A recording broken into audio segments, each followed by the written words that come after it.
Assalamualaikum warahmatullahi wabarakatuh. Salam sejahtera untuk kita semua.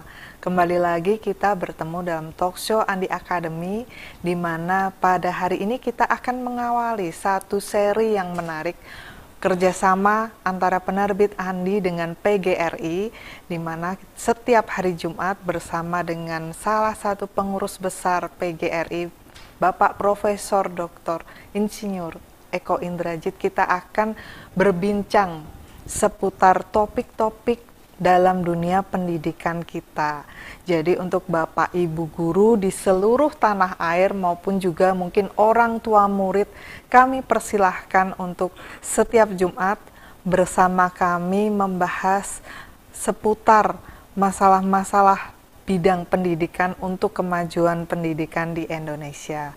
Baik, kita akan sapa terlebih dahulu Profesor Eko Indrajit yang telah hadir bersama dengan kita pada hari ini, dan kita akan membahas sebuah topik yang menarik, yaitu pedagogi modern. Halo Prof Eko, apa kabar? Kabar baik, Mbak Rita. Selamat jumpa, Ya. salam kembali untuk semua teman-teman yang ada di sini. Ya, terima kasih Prof telah hadir bersama kita dan juga telah bersedia untuk bersama-sama dengan penerbit Andi mewakili PGRI untuk menginisiasi sebuah talk show yang menurut saya luar biasa. Jadi di talk show ini Bapak Ibu dan pemirsa TV Andi, kita akan membahas berbagai masalah dan juga perkembangan dunia pendidikan bersama dengan Prof Eko. Nah Prof, hari ini kita akan bahas tentang pedagogi modern. Ini sudah banyak pertanyaan yang masuk ke redaksi kita seputar pedagogi modern. Ini ada Bapak Ibu guru yang dari Palembang, Palu, Nusa Tenggara Timur, Nusa Tenggara Barat. Wah, luar biasa ini Prof. Saya akan bacakan satu persatu dan seperti biasa kita akan mulai dari pertanyaan yang paling umum yang sekaligus juga akan memulai diskusi kita hari ini tentang pedagogi modern. Nah, ini saya bacakan dari Ibu Tarninten Ekawati SPD dari SD Negeri Tambun 01, Prof. Nah, beliau menanyakan, Prof, bagaimana dan seperti apa sih konsep pedagogi modern itu? Nah, silahkan, Prof. Jadi kita mendengar pedagogi modern sudah lama, tapi kemarin ditekankan kembali ketika beberapa hari setelah Bapak Menteri kita, Pak Abdul Mufti, diangkat menjadi Menteri Pendidikan Dasar Menengah itu, beliau bicara mengenai pedagogi modern. Pada dasarnya pedagogi modern itu adalah pendekatan pembelajaran yang menggunakan prinsip, metode, dan teknologi mutakhir untuk memenuhi kebutuhan peserta didik di era digital dan global dewasa ini. Nah, pendekatan pedagogi modern ini menekankan pada adaptasi terhadap perkembangan zaman, melibatkan teknologi dan berfokus pada pembelajaran yang relevan, inklusif, dan interaktif. Nah, ciri-cirinya ada 6 nih biasanya, Mbak Dwinita ya, 6 ciri utama itu ya. Pertama itu adalah berpusat pada peserta didik, atau sering kita sebutkan sebagai learner center, student center learning ya. Jadi benar-benar yang menjadi primadona yang dimuliakan dalam proses pendidikan itu adalah berpusat pada peserta didik, bukan lagi pada guru. Ya, kemudian yang kedua adalah memanfaatkan begitu banyak teknologi secara intensif dengan cara mengintegrasikan perangkat-perangkat digital, platform pembelajaran, dan lain sebagainya. Yang ketiga, suasana belajar yang sangat kolaboratif dan interaktif. Jadi di situ karena siswa aktif, maka seringkali terjadi kerjasama tim, diskusi, dan lain sebagainya. Kemudian yang keempat, penilaiannya, ya, analisis terhadap apakah proses pembelajaran berlangsung dengan baik, semua berbasis data. Jadi seorang guru mengambil keputusan terhadap kebutuhan masing-masing peserta didiknya adalah berbasis data yang diperoleh selama proses pembelajaran. Dan pembelajarannya juga sangat kontekstual dengan kebutuhan masing-masing siswa, sehingga metode pembelajarannya sangat fleksibel. Last but not least, dalam pedagogi modern sangat didorong agar siswa itu berpikir kritis, inovatif, dan kreatif. Jadi kalau saya menjadikan ini menjadi satu definisi sederhana, yaitu pembelajaran di mana pusatnya adalah pada siswa dan proses pembelajaran yang sangat inovatif kreatif dilakukan dengan memanfaatkan teknologi termutakhir. Demikian Mbak Dwinita. Makanya kan disusul dengan istilah AI, coding, deep learning, dan lain sebagainya. Masih mati Mbak mikrofonnya. Mikrofonnya masih mati Mbak, belum terdengar.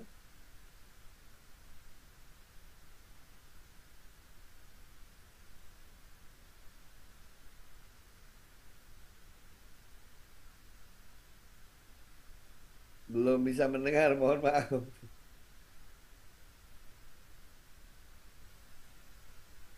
Sini nyala. Nah, sekarang baru dengar. Oke ya, Prof. Ya, oke, maaf. Ada kendala teknis tadi. Nah, menyambung yang tadi kan, selain berpusat pada peserta didik juga memanfaatkan teknologi. Nah, ini kita malah jadi bisa masuk pertanyaan dari Ibu Preni Relianti. Nah, apakah pedagogi modern itu harus terkoneksi IT, Prof? Koneksi bagaimana? Apakah pedagogi modern ini harus terkoneksi IT? Oke. Kan iya, kaitannya Jadi, tadi ya, tentang memanfaatkan teknologi. Oke. begitu ya.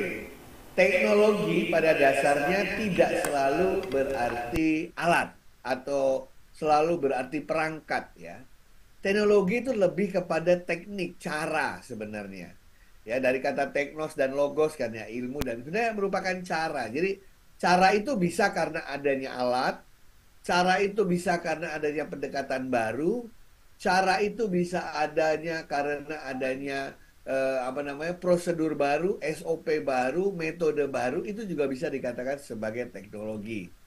Makanya kalau kita belajar di dalam sekolah-sekolah pendidikan, ada istilah teknologi pendidikan, itu sebenarnya adalah teknik atau cara belajar, betul ya? Tidak selalu harus diasosiasikan dengan perangkat teknologi modern atau digital. Nah, yang ingin saya tekankan ketika menjawab pertanyaan Ibu harus berrelasi dengan IT apa tidak, intinya sederhana, intinya begini. Bahwa anak-anak atau peserta didik ini ya sekarang itu atau nanti ketika dia lulus akan berinteraksi dengan dunia kerja. Mereka akan berinteraksi dengan masyarakat. Sehingga dia harus menyesuaikan diri dengan apa yang terjadi di masyarakat. Ketika masyarakatnya banyak menggunakan alat tertentu, maka tentu saja siswa kita harus dipersiapkan agar tidak asing nanti ketika dia berada di masyarakat. Ketika masyarakat terbiasa menggunakan handphone misalnya, maka anak-anak sudah harus terbiasa menggunakan handphone dalam proses pembelajaran. Ketika masyarakat sudah terbiasa bekerja berdasarkan proyek misalnya, maka anak-anak juga harus dipersiapkan bagaimana saya melakukan project based learning ya. Jadi intinya adalah relevansi di sini.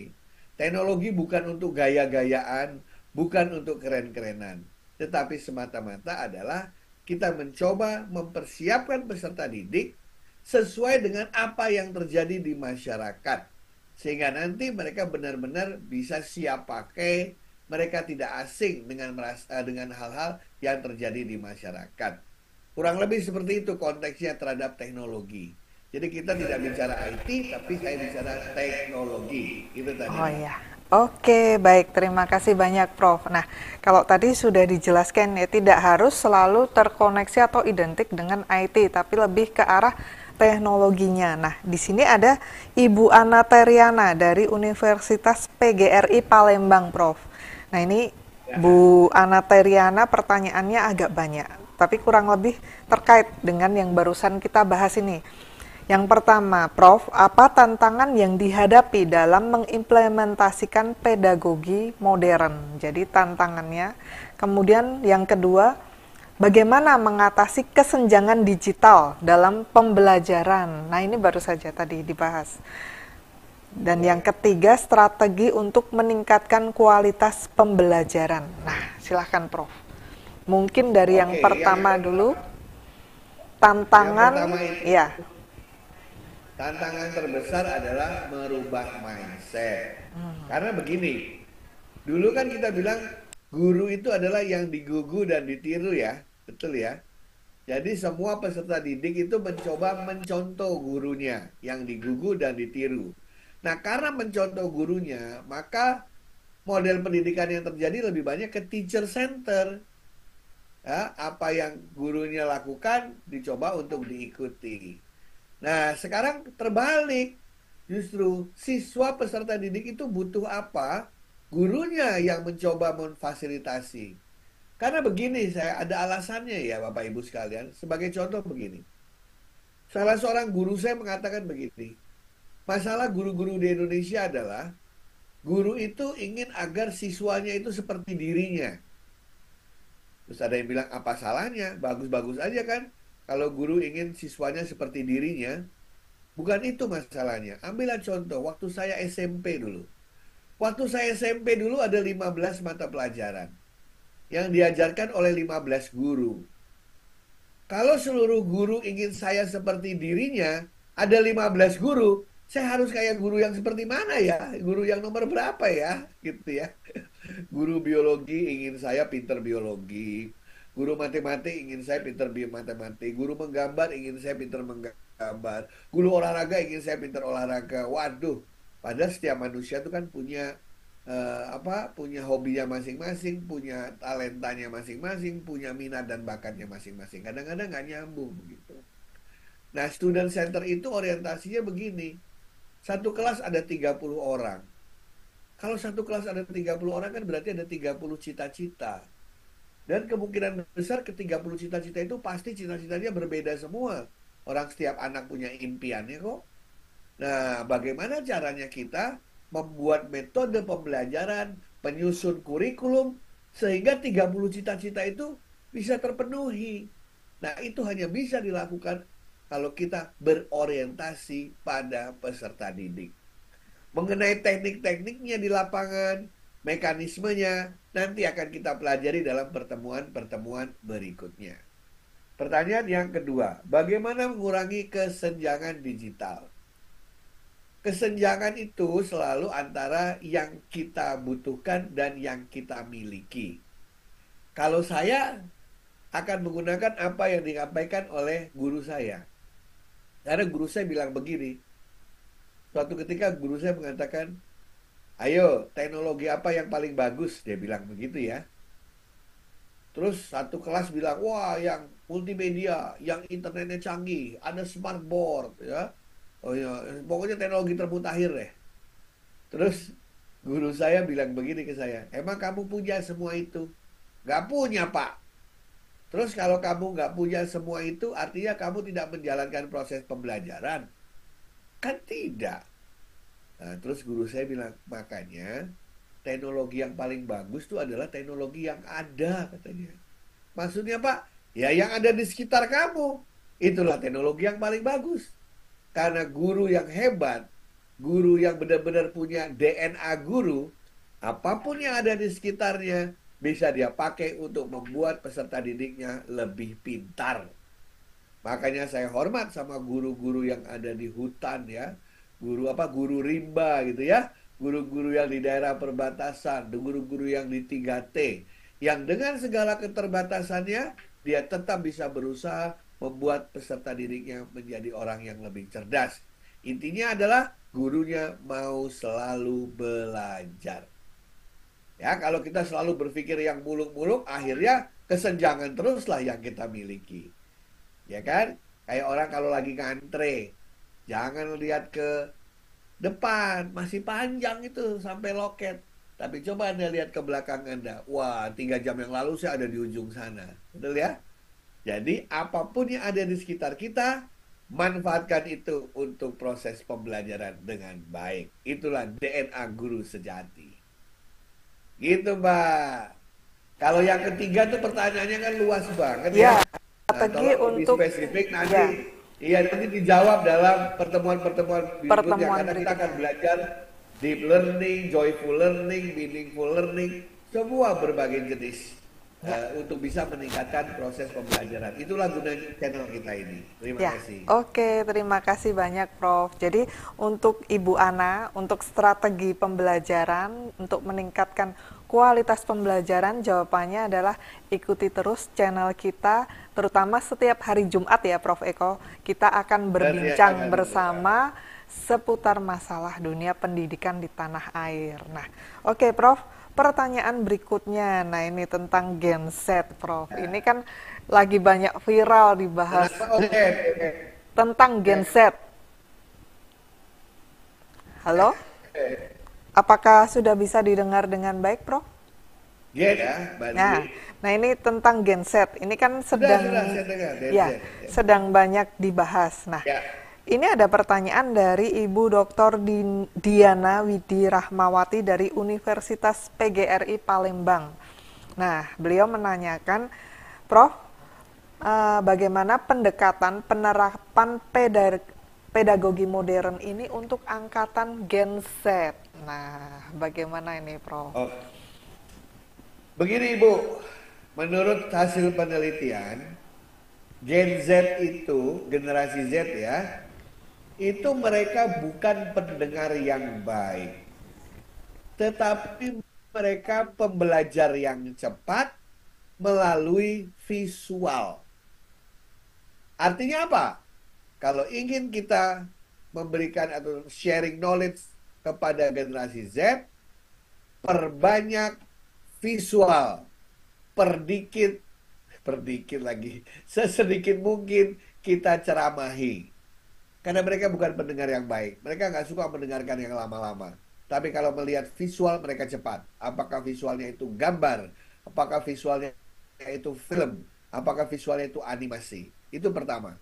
Kedua, mereka belajar melalui eksperimen.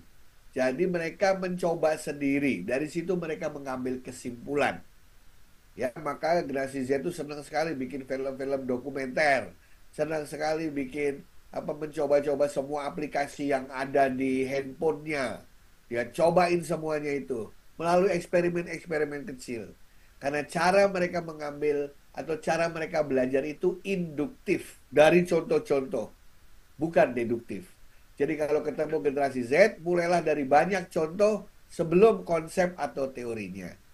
Kalau zaman saya dulu, konsep teorinya dulu, baru contohnya. Nah, anak generasi Z sekarang kebalikannya. Dah, dua itu dulu deh. Pertama, perbanyak visual, persedikit ceramah. Yang kedua, biarkan mereka bereksperimen sendiri. Dan yang ketiga, kasih banyak contoh-contoh. Baru konsep dan teorinya belakangan.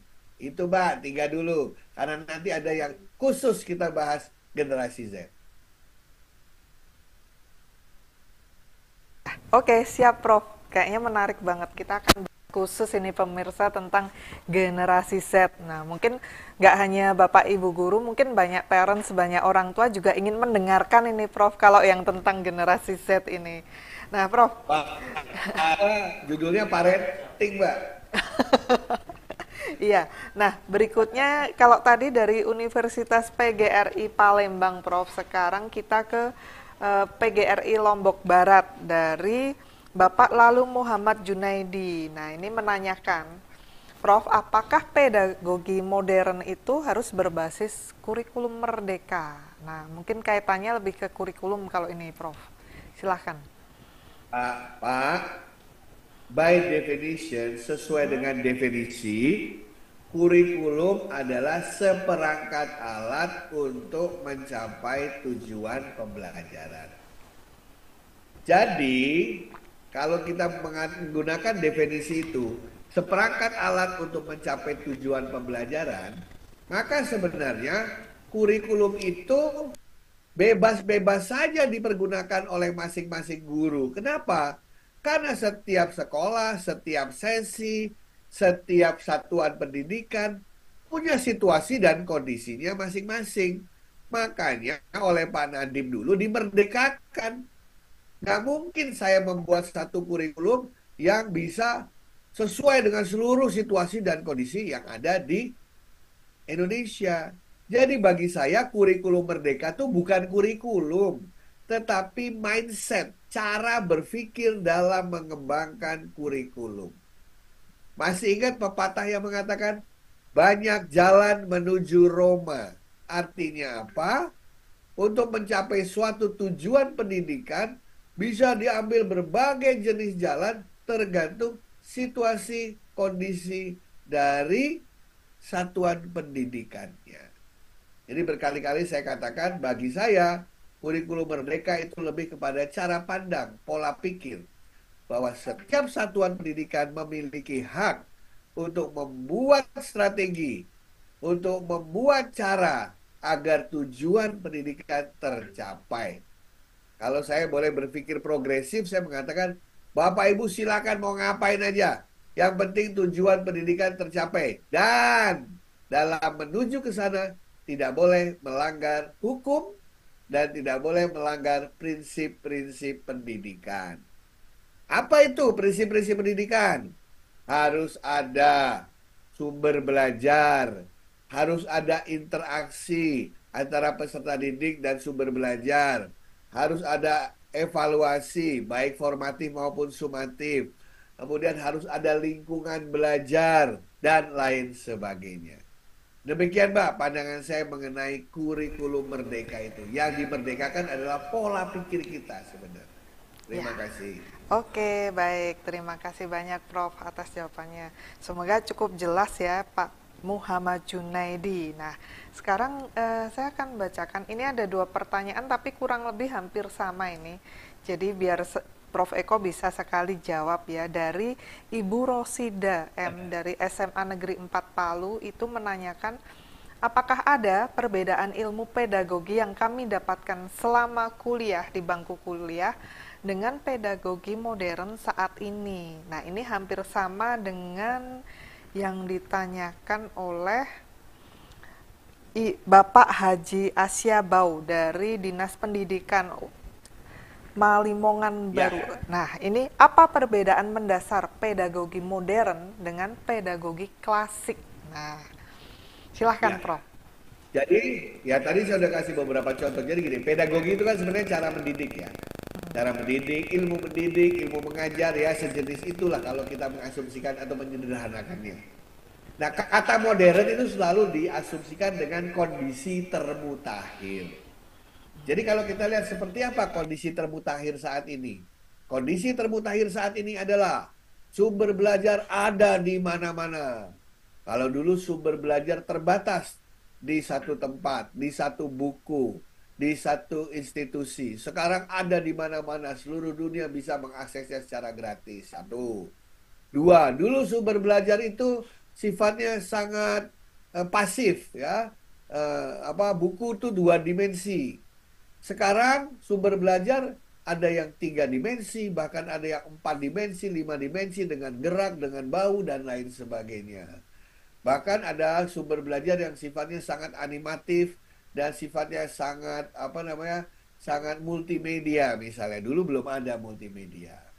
Nah, zaman dulu itu kita ketahui bahwa namanya tempat duduk di kelas itu semua ngadep ke depan, sehingga yang terjadi adalah pembelajaran model klasikal. Sekarang dengan kebutuhan sehari-hari mulai keluarga namanya project based learning, sehingga tempat duduk harus membentuk kelompok dan lain sebagainya. Jadi prinsip-prinsip pedagoginya mungkin tidak berubah. Tetapi ketika ada dinamika modern, ada situasi baru yang dulu tidak ada situasi itu, maka terjadi pergeseran kebutuhan atau karakteristik dari pedagogi yang dimaksud. Makanya sekarang ada istilah apa? Ada istilah pedagogi online, pedagogi cyber. Ternyata mengajar dalam konteks online itu berbeda dengan mengajar dalam konteks tatap muka klasik. Ya, ilmu mendidiknya mungkin prinsipnya sama, tetapi jenis interaksinya berbeda. Ya, Harus ada evaluasi, sama prinsip evaluasi, tapi cara evaluasinya bisa berbeda. Jadi teman-teman sekalian, kalau saya melihat dari segi prinsip-prinsip pembelajaran, mungkin tidak banyak berubah secara hakiki. Tetapi dari cara pelaksanaannya, alat-alat yang dipergunakan, pendekatannya, metodenya menjadi berkembang. Saya beri contoh. Pembelajaran adalah interaksi antara peserta didik dan pendidik dan sumber belajar dalam sebuah lingkungan belajar. Tidak ada yang berubah dari definisi itu secara ilmu pedagogi. Interaksi antara peserta didik dan pendidik maupun sumber belajar dalam sebuah lingkungan pembelajaran. Gak ada yang berubah. Tetapi kalau saya tanya interaksi, dulu interaksinya gimana ya? Dulu interaksinya tatap muka. Sekarang interaksinya gimana ya? Selain tatap muka bisa secara virtual, bisa lewat chatting, bisa lewat WA, bisa lewat SMS. Ada ribuan cara interaksi. Sumber belajar. Dulu sumber belajar apa? Dulu sumber belajar dari guru di depan dan juga dari buku. Sekarang ada internet, ada AI, ada ChatGPT, kemudian ada Google dan lain sebagainya. Jadi variabelnya semakin banyak yang bisa dipakai untuk berinteraksi, untuk evaluasi, dan juga lingkungan belajarnya pun juga bertambah. Kalau dulu hanya di sekolah, sekarang di mana saja Anda bisa melakukan proses pembelajaran tanpa henti 24 jam sehari. Demikian teman-teman. Ya, baik. Terima kasih banyak, Prof. Jadi kalau saya menyimak tadi yang disampaikan Prof. Eko, justru semakin hari sekarang kita malah semakin mendekati apa yang dulu Ki Hajar Dewantoro cita-citakan ya. Jadi tempat dimanapun tempat adalah sekolah dan siapapun adalah guru ya. Iya, bahkan di tengah-tengah dulu kita menyempitkan yang dikatakan oleh Ki Hajar ya. Ki Hajar udah bilang belajar itu dari mana saja, kapan saja, di mana saja dalam konteks itu. Tiba-tiba kita sempitkan menjadi belajar itu hanya di sekolah, hanya di ruang kelas dengan papan tulis dan guru yang ada di depan. Nah, sebenarnya kan kita sendiri yang menyempitkan itu. Betul ya? Iya, betul Prof. Semoga dengan pedagogi modern ini kita bisa lebih mendekatkan pada cita-cita Ki Hajar ini ya. Jadi mengembalikan pada cita-cita pendidikan awal kita. Nah, ini Prof. Betul sekali. Kita akan masuk di pertanyaan berikut. Nah, ini dari Wajar Bimantoro dari Amikom Yogyakarta. Ini izin bertanya, Prof.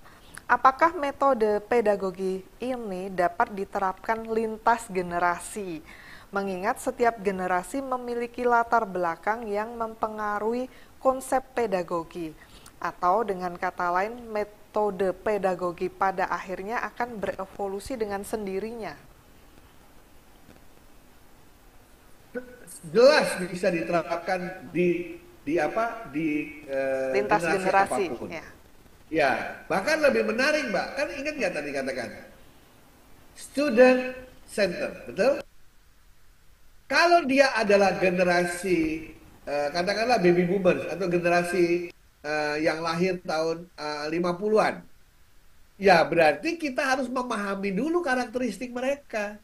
Baru cara belajarnya disesuaikan. Kayak tadi kan, ketika siswa saya generasi Z, maka saya bikin lebih banyak visual. Tapi kalau siswa saya kebanyakan generasi baby boomers, saya akan perbanyak case study. Karena mereka sudah punya pengalaman yang kuat gitu. Kalau peserta didiknya adalah generasi sebelumnya, generasi veteran, maka kita harus membuat sangat sistematis, sangat terstruktur. Nah, jadi dalam konsep pedagogi dikatakan Anda harus melihat karakteristik dari peserta didik. Sekali lagi, berorientasi kepada siswa. Karena banyak guru nggak peduli, mau generasi X, generasi Y, generasi Z, cara membawakannya sama, bahannya sama, model ujiannya sama, akhirnya pembelajaran menjadi tidak efektif. Oke, baik Prof. Terima kasih banyak. Nah, semoga menjawab ya Pak Wajar Bimantoro dari Amikom Yogyakarta. Nah, mungkin ini sebetulnya masih banyak ini Prof pertanyaannya. Karena masih tiap minggu kita ketemu. Iya. minggu depan hari Jumat kita ketemu lagi. Nah, ini saya bacakan satu pertanyaan lagi ya Prof ya, dari Dr. Lalu Muhaimi dari Universitas Mataram. Prof, mohon penjelasan tentang best practice untuk inovasi pembelajaran digital yang pernah Prof Eko amati, pelajari dan praktekkan. Mungkin lebih ke arah minta sharing ya. Silahkan Prof. Nah, jadi kalau mau best practice ya, Mbak, kalau ngajar 100% online itu mudah. 100% offline itu juga mudah. Yang susah tuh kalau sebagian siswa online, sebagian siswa offline, alias hybrid learning. Nanti akan ada sesi khusus kita ngomongin hybrid learning. Kenapa dikatakan itu susah? Karena bayangin ya, saya ngajar di kelas, ada yang di dalam kelas, tapi pada saat yang sama orang yang di luar kelas atau online juga mengikuti pelajaran. Pasti kecenderungannya adalah apa? Kecenderungannya kita lebih memperhatikan yang ada secara fisik. Kita merupakan yang online. Kecenderungannya yang online dianaktirikan, gitu ya. Nah, sehingga kalau Bapak ingin tahu best practice-nya adalah bagaimana seorang guru berhasil membangun yang namanya engagement atau keterlibatan secara psikologis dan secara chemistry gitu ya. Ketika Anda menyelenggarakan hybrid education atau hybrid classroom. Nah, bagaimana caranya ya? Alat apa yang harus dipakai ya? Kemudian teknik-teknik seperti apa yang harus dilakukan ya? Nah, nanti pas bagian hybrid classroom, saya akan demokan termasuk penggunaan piranti teknologi yang sesuai untuk menunjang hybrid. Hybrid classroom dan juga nanti blended classroom akan menjadi masa depan. Mbak Dwi, kan sudah keluarkan peraturan baru untuk Ramadan besok ya Mbak Dwi ya? Iya, sudah keluar yang seminggu, mau libur. Seminggu pertama belajar di rumah kan? Betul. Nah, Iya. Bukan libur seminggu pertama Mbak, bukan libur. Belajarnya di rumah. Belajarnya ya, di rumah. Itu berarti bisa belajar mandiri, bisa belajar juga sambil online. Bisa juga hybrid itu Mbak artinya. Karena di situ dikatakan harus terstruktur. Nah, bagi mereka yang belum terbiasa, kadang-kadang nanti tidak efektif pembelajaran. Gampang lah. Coba tanya bapak-bapak, ibu-ibu guru yang sering ngajar pakai Zoom. Pasti anak-anaknya matiin kamera semua kan Bu ya? Iya, pasti lebih sering seperti itu. Iya. Tahu dari mana mereka benar-benar ngikutin kita apa tidak coba? Iya kan? Betul. Nah, itu salah satu tantangan terbesar dalam pembelajaran hybrid gitu. Nah, seandainya mukanya mereka juga kelihatan, tahu dari mana kita nggak di-mute sama mereka ya? Ternyata dia main game. Sambil main game. Nah, itu ada software khusus, ada teknologi khusus, ada cara khusus mengajarkan hybrid education. Itu yang biasanya menjadi best practice, Mbak. Nanti kalau saya lupa pertemuan keberapa, sabar ya Pak Lalu ya, nanti kita ketemu di pertemuan ini. Oke, jadi kita akan bahas ini. Semoga bisa yang pas sebelum Ramadan, jadi bisa diimplementasikan ini Prof, mungkin jadi satu masukan positif buat Bapak Ibu. Pada saat itu Mbak, ya pada saat itu saya akan kasih sebuah software best practice yang dipakai di negara tetangga kita, Malaysia, Singapura, dan juga di Thailand gitu ya, yang benar-benar berhasil membuat engagement terjadi antara siswa dan guru walaupun mereka berada di tempat yang berbeda. Ya, baik. Nanti kita coba pada pertemuan keberapa sebelum Lebaran, kita atur aja Mbak Dwi. Ya, oke, baik, siap Prof. Dan untuk Bapak Ibu guru dan juga pemirsa TV Andi yang mungkin hari ini pertanyaannya belum bisa dijawab oleh Prof Eko karena keterbatasan waktu kita. Jangan khawatir, kita masih akan berjumpa lagi dan berdiskusi dengan beliau setiap hari Jumat. Dan pada hari Jumat yang akan datang pada tanggal 31 Januari ya Prof ya, kita akan berdiskusi dengan tema yang sebetulnya juga nyambung ya Prof sama yang kita bicarakan hari ini, yaitu personalized learning. Tadi kan Prof Eko sudah membicarakan tentang pembelajaran yang berpusat pada peserta didik. Nah, Bapak Ibu Guru pemirsa TV Andi, di pertemuan berikutnya kita akan berdiskusi bersama Prof. Eko tentang personalized learning, yaitu pendekatan untuk setiap individu siswa dalam pembelajaran. Kurang lebih seperti itu ya, Prof ya? Betul ya. Iya. Dan begini Bu Inita, kan banyak pertanyaan-pertanyaan untuk sesi kali ini yang belum sempat dijawab. Mohon pertanyaannya kasih saya, ntar saya bikinin YouTube-nya deh. Oh iya, oke, siap, Ya, siap, baik, nanti Prof. saya kasih ke penerbit, saya kasih ke TV Andi. Setelah TV Andi mau ditaruh di mana nanti, pokoknya saya jawab. Oh iya, pertanyaan Bapak oke, Ibu. baik, siap. Ya, terima kasih banyak Ya. Prof. Eko telah berkenan untuk sharing dan berbagi bersama kami. Mohon maaf, di episode perdana talkshow kita hari ini. Dan mungkin sebelum kita menutup acara kita hari ini, Prof. Eko akan memberikan sebuah intisari dari diskusi kita hari ini mengenai pedagogi modern ini. Silahkan, Prof. Terima kasih Bapak dan Ibu guru sekalian dan para pendidik seluruh Indonesia. Zaman selalu berubah dari hari ke hari. Itulah perkembangan hidup manusia. Oleh karena itu, kita sebagai pendidik harus selalu mampu untuk menyesuaikan diri kita dengan perkembangan zaman. Sebab kalau tidak, maka apa yang kita berikan tidak relevan bagi siswa didik dan mereka tidak merasa mendapatkan manfaatnya dan akibatnya mereka jadi malas belajar. Oleh karena itu, mari kita berikan contoh kepada peserta didik kita bahwa kita pun adalah pembelajar sepanjang hayat. Dengan selalu melihat apa hal-hal baru yang terjadi di sekitar kita dan kita sesuaikan gaya kita dalam melaksanakan proses pembelajaran.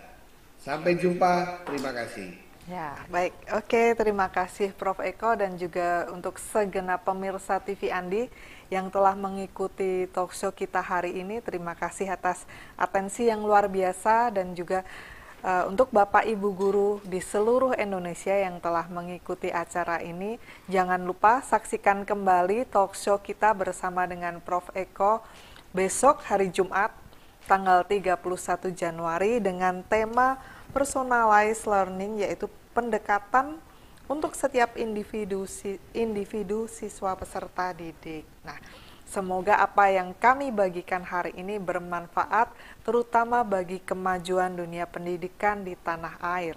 Akhir kata saya ucapkan terima kasih dan sampai jumpa di acara kita berikutnya. Wassalamualaikum warahmatullahi wabarakatuh.